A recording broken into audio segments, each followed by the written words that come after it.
Today I'm going to show you how to make a mini slab low relief sculpture.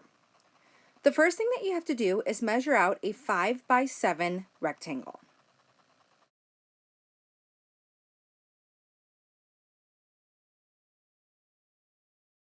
Now here are some tools that you might have available: a Crayola marker, a wooden roller, or a full can of pop. I would suggest folding over either your canvas or your piece of cloth and then rolling so that the clay does not stick to the tool that you are using.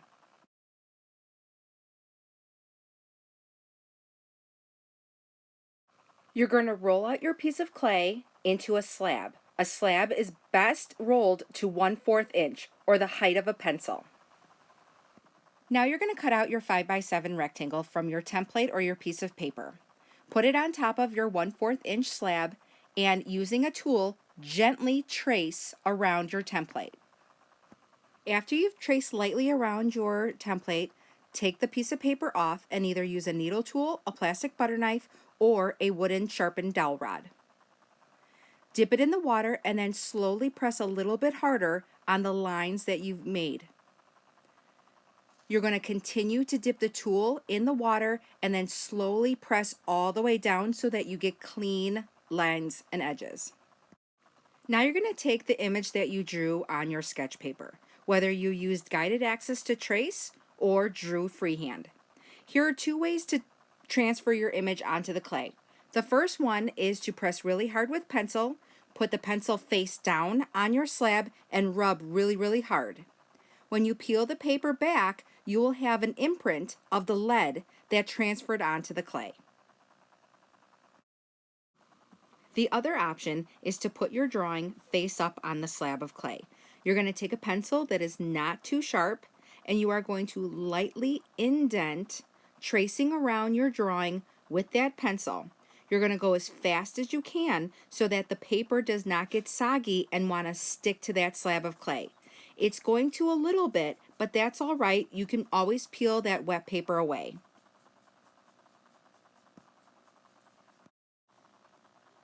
If the paper does stick, it's not a big deal. You can either take it off or allow it to burn off in the kiln. Now you're going to actually cut away the outside or the outline of your drawing. Take a tool and make sure that you're dipping it in water constantly so that you get nice clean edges as you cut away your image.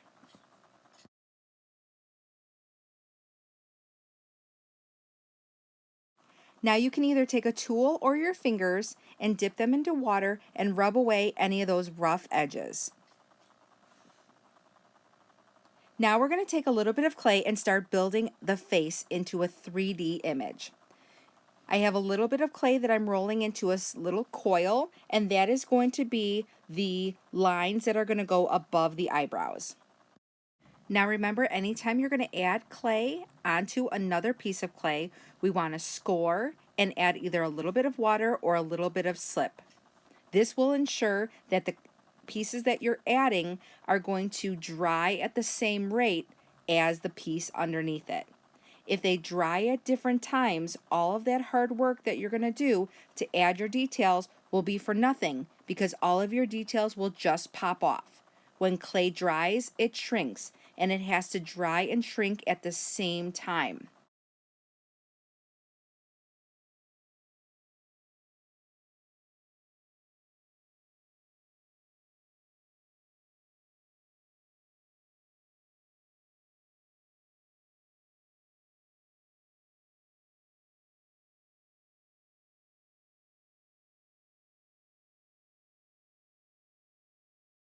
In addition to using slip as a glue, I also use a little bit of slip to fill in any gaps in between two pieces that I've added.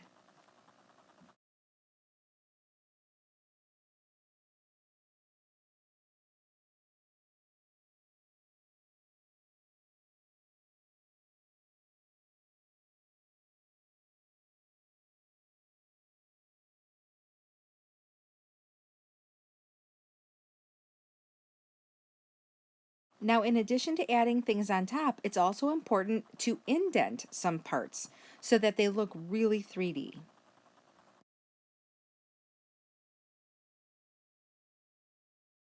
The needle tool and the paintbrush are really helpful when you're trying to get into small areas that your fingers can't necessarily get into very easily. Now I want to make a textured background for my slab.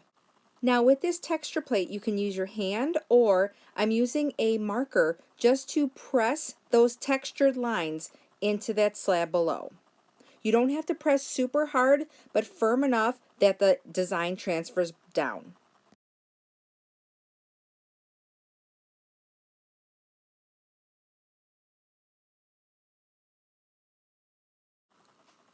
I cut off any of the extra that I didn't need, and now I'm scoring my background to then put the bowl onto its backing. I score not only that background piece, but I'm also scoring the back of my design. Adding a little bit of slip and a little bit of water.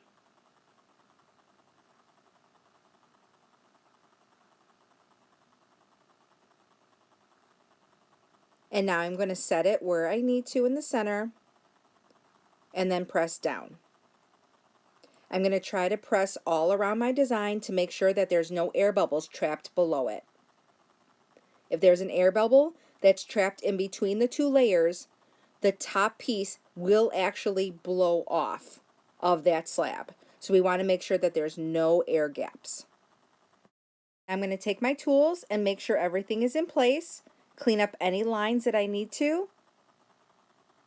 And now we have a 3-layered mini slab. Background layer is that textured lines, the bull's head is the middle ground, and the lines on the face are the foreground.